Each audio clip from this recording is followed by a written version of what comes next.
Simpit, and this is the short or concise version of the RSeat N1 rig build. The N1 is the next in line of mini rigs produced by RSeat and is built in Gabrova, Bulgaria. The model that we are testing is the silver chassis with the black Alcantara seat. The N1 rig as tested goes for about $1,549 US, and in addition to the chassis, we have all 5 of the options for the N1 rig as well. They are the shifter handbrake kit for an additional $129, the keyboard and mouse tray kit for $129, the butt kicker mount for $99, the speaker mounting kit for $119, and the tablet button box upgrade kit for $119. In total, with the 5 options, it comes to about $2,144. RSeat is offering a very special deal to our viewers alone. That deal will allow those who purchase an N1 chassis and a monitor stand to also get a free upgrade of their choice for free. That means take your pick, keyboards, speakers, shifters, whatever you want, and get it for free to go with your rig and monitor stand. In order to use this deal, go to the RSeat store and purchase an N1 chassis and a monitor stand. And within the notes of your order, you must write Simpit and then the upgrade that you wish to have. It will not work like a coupon code. It must be entered into the notes of the order. Now on to the build. The entire rig came in 2 very large boxes, and that weighed in at nearly 200 pounds. It took nearly an hour alone just to unpack the rig and all of its upgrades. Within the boxes was the rig's base and its parts, the seat, and all of the upgrades in their own individual boxes with their own hardware and instructions included. After unpacking and throwing away the garbage, it was time to start putting this major rig together. The N1 rig itself has a 5-page instruction sheet that starts with our focus on the base. It is mostly pre-assembled, and the first step is to add the feet on the bottom of the rig. These feet come from the hardware bag, and there are a total of 8 to install. Then we can put the rig down on its feet and move on to step 2. Step 2 has us removing the pre-installed hardware. There are 8 M8 by 20mm bolts on the front plates that hold the upright on the rig that we need to remove and keep handy. Step 3 is to remove the 4 M8 by 16mm bolts that are on the seat sliders and keep those handy as well. Step 4 will allow us to start building up this rig, starting with the seat assembly.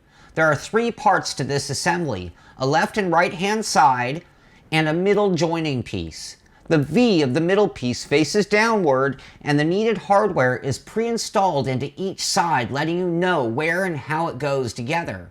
I tighten the 4 M8 by 20mm bolts just snug, and will tighten them fully later. On step 5, we add this assembly to the rig on the seat rails using the 4 M8 bolts that we removed in step 3. I am also just snugging these down and will tighten them fully later. Step 6 is installing the upright using the 8 bolts that we removed in step 2. This can be a little tricky as the upright is heavy and aligning the holes can be a little difficult. It is best to get 1 bolt loosely installed on each side and then add the other bolts once it's held in place. These bolts we can tighten down all of the way as we are done with this part of the rig. Step 7 is installing the wheel deck. The wheel deck is built on 2 different sliding plates and is pre-assembled. We remove the 4 M10 bolts from the wheel mount area of the rig and then use them to mount the assembly. At this point, I'm just snugging these down enough to hold them in place and will tighten them fully at the time of installing the wheel. Step 8 is actually the final step of the main rig build, and that is installing the seat itself. The seat has 4 M8 by 25mm bolts installed in its holes. Remove these bolts and then install the seat onto the assembly using the slots on the side uprights. There are multiple different positions to change the angle of the seat and a little room for going backward and forward. I am snugging these down, but not too tight until I've adjusted the rig. Step 9 is really about the various adjustments on the rig. Using an 8mm hex, you can tighten the bolts on the wheel deck. It can be moved up, down, backward, forward. It even has quite a bit of degrees of angle that can be adjusted on it. The pedal angle can be adjusted using a 6mm hex. The back of the pedals can be raised or lowered to different positions and then locked into place. There are additional pedal angle rails that come with the rig. These actually raise the entire pedal base higher if that's a better position for you. The seat position can be adjusted in angle, forward or backward using a 6mm hex. There are 4 different positions in the front and 3 in the back to adjust the seat angle. Once happy with the angle, it's time to lock down the lower assembly bolts, 4 on the cross brace and 4 more on the seat rails. The seat can also be adjusted forward and backward using the seat slider under the seat. Pull up and slide the seat assembly forward and backwards. The pedals can also be adjusted front to back. There is another pull-up bar underneath the front. Pull on that and the entire pedal base moves forward and back. And that actually is about it when it comes to assembling the rig. Now let's stand back and take a good look at the rig all on its own. Now let's move on to the shifter and handbrake mount. Again, it goes for $129 and comes in the same color as the rig itself. The first decision to make is what side you want your handbrake and shifter on. In my case, that is on the right-hand side or drive. Step 1 starts off by removing 2 pre-installed M10 by 20mm bolts from the mount itself. You also want to remove the 1 M10 by 20mm bolt, washer, and nut from the cross brace. Step 2 is installing that cross brace to the mount. On the right side of the mount using one of the M10 by 20 bolts, the washer, and the nut that we removed in step 1. Then we mount the plate to the cross brace and the mount using the 3 leftover M10 by 20mm bolts that we removed in step 1. Step 2B is to mount the actual shifter mount to the base on the right hand side. We use 4 M8 by 20mm bolts and nuts that were supplied in the hardware bag. The bolts go in from the inside and the mount is placed in a direction that I will call tube forward position. We can tighten these bolts all the way down as there is no further adjustment here. Step 3 is to install the shifter arm into the lower mount and align the bolt holes with the slots on the mounting tube. Then install 2 M8 by 20mm bolts in the slots grooves and tighten them down. In my version of the build, I waited until this point to mount the shifter brake assembly on the shifter arm. I removed the 8 bolts from the arm and then mounted both the brake and shifter mounts to the arm. The brake plate goes on the bottom and the shifter one on top. These can be adjusted in angle here and also the angle of the arm itself. Next up is the keyboard and mouse tray upgrade kit that goes for $129. Step 1 according to RSeat is to mount the entire arm. I found that piece to be a bit heavy and hard to mount. So for my build, I actually removed the first section of the arm. I then mounted that to the rig using the 1 M10 by 45mm bolt and washer to the bottom of the left-hand side of the rig. Once this was fully tightened, I remounted the remaining section of the arm with the hardware that I had removed, and that would then conclude step 1.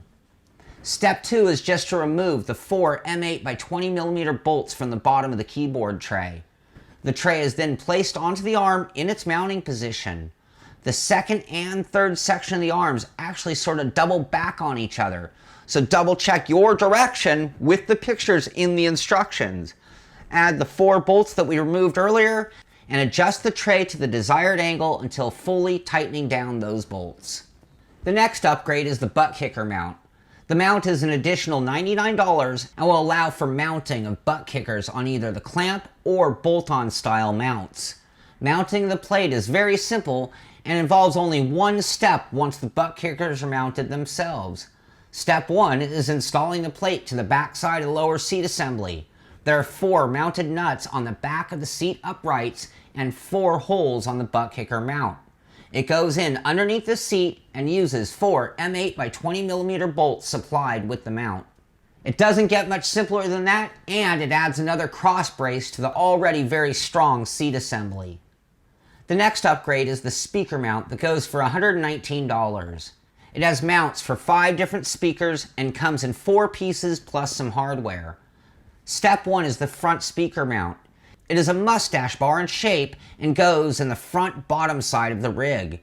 Using 2 of the M8 by 20mm bolts supplied, we can mount the crossbar to the lower front side of the rig.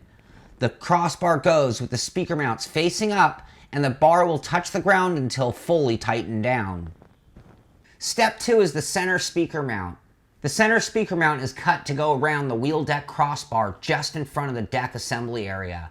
Using 2 of the M8 by 20mm bolts supplied, we can install this mount to that spot and tighten it down fully. Step 3 is the rear speaker mounts. Each one is mounted to the bottom outside of each seat upright.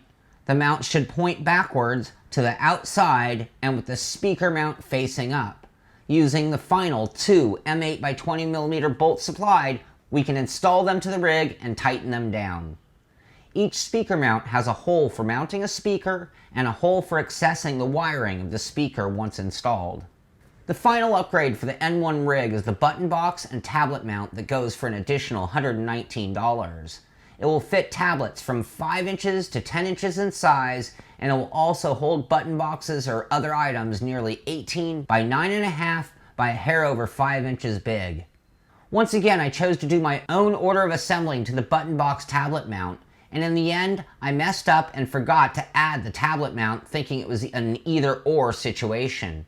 After a correction by my friend Crassi, and after those experiences, here are my preferred assembly directions versus the 3 steps provided by RSeat. Step 1. Mount the arm to the chassis underneath the center wheel deck area with 4 of the supplied bolts. Then install the swing arm and mounting assembly to the arm with the supplied long bolt washer and nut. You can remove the 4 bolts from this assembly to be used in the very next step. Step 3. Hold the tablet mount and the button box mount together with the tablet rails inside the button box rails below it. This then lines up with the 4 holes on the lower assembly and can be mounted with the 4 bolts we removed a step earlier. Step 4. Adjust each mount to the desired angle and then tighten down the 4 bolts. There are 2 hand tightenable bolts on each mount to allow for adjusting the up and down height of the mounts. And other than mounting our equipment, final adjustment, and driving, that's going to do it for building an RSeat N1 chassis with the 5 upgrades of our choice. Tune in soon for our full review of this chassis, where we'll cover those final adjustments and just how well this rig does on the track.